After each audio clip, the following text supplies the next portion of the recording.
Premier League players who lost everything. Premier League stars receive big paycheck and all the spotlight during their career. In fact, many players go bankrupt after hanging their boots. In this video, we'll be telling you football stars who lost everything with some silly mistakes. Let's get into it. Our first footballer who lost everything because of a blackmail and taking the wrong medicine. Former Manchester United superstar Paul Pogba's life hit its peak when he helped France win the World Cup in 2018, and at that point, he was really on the top of the world, buying expensive jewelry, luxury cars, and extravagant mansions. He can literally has everything he wants. But little did he know that would be the end of him. His life was about to be turned into a criminal show after his own brother tried blackmail him. After the final in Moscow, Pogba's elder brother, Matthias, along with Paul's childhood friends, attempted to extort $13 million from him, $1 million for each year of his professional career. The blackmail only failed because the bank flagged the transaction as suspicious.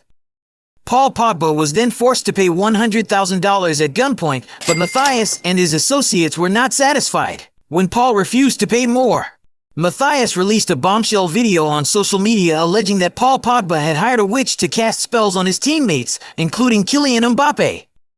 Maybe that's why Mbappe did not win the Champions League with PSG. The scandal triggered a media frenzy.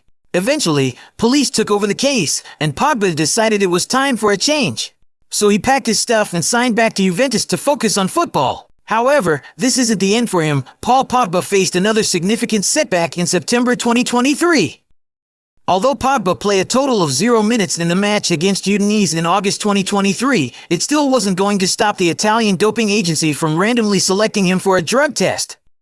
When he tested positive for elevated testosterone levels, it led to an initial 4-year suspension from football activities. Pogba acknowledged ingesting a banned substance but insisted that it was unintentional, asserting, "I take responsibility for the drugs ban, but I'm not a cheat." In response to the suspension, Pogba appealed to the Court of Arbitration for Sport, CAS.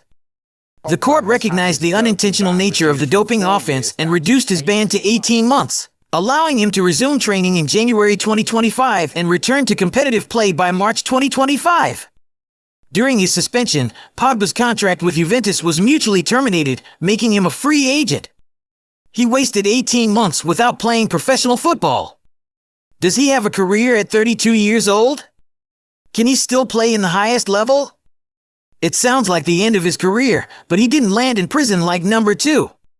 Do you remember the next Pelé? That's right, Robinho. He was the golden boy of Brazilian football, chosen by Pelé himself as his heir apparent. At just 18, he turned pro with Santos, dazzling fans with his flair and promise.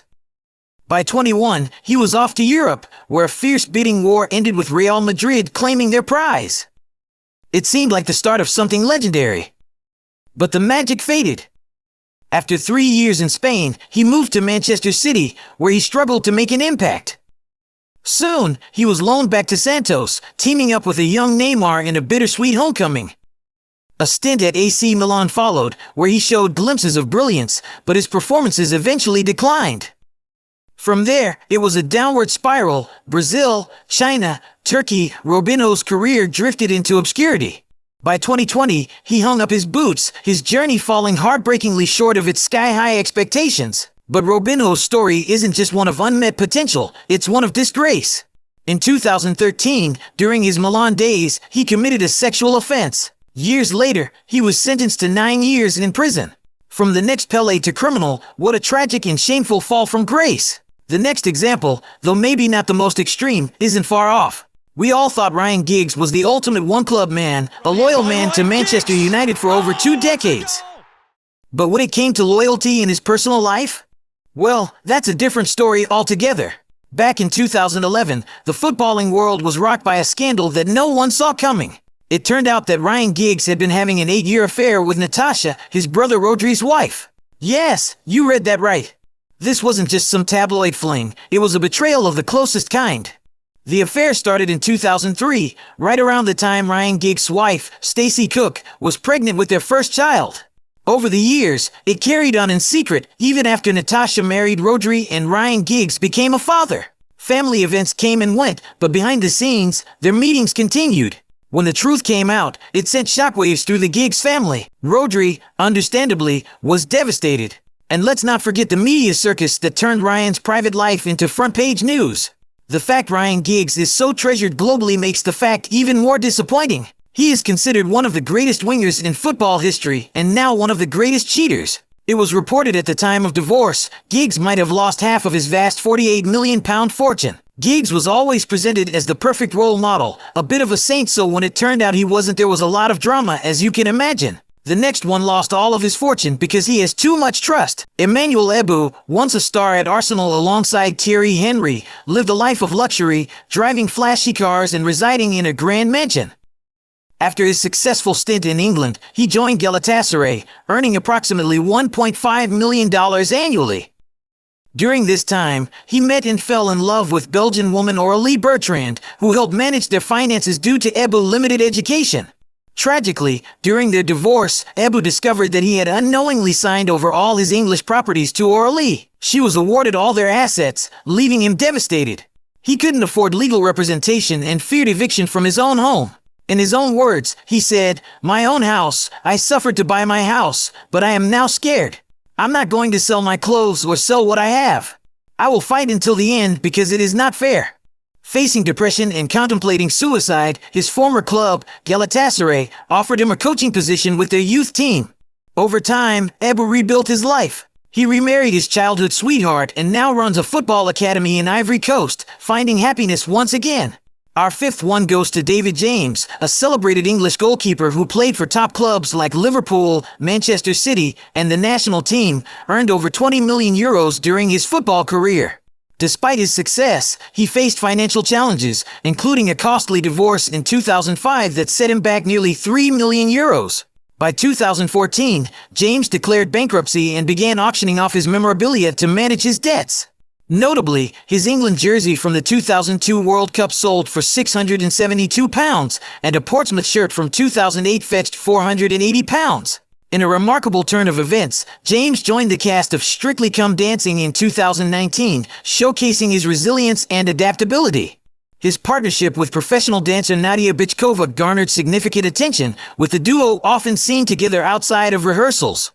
Through these endeavors, David James has demonstrated his determination to rebuild his life and career, inspiring many with his journey of recovery and reinvention. The last one wanted to live like Cristiano Ronaldo when he had very little. Wes Brown was one of the most diligent players at Manchester United, but the fullback was one of the lowest earners at the club when compared to his teammates Rio Ferdinand, Wayne Rooney, and Cristiano Ronaldo, with about €50,000 weekly. But his longevity at the club made him earn millions of dollars throughout his career. But he thought his salary was enough to live extravagantly. He copied the lifestyle of his rich teammates and bought unnecessary luxury with the little money he had.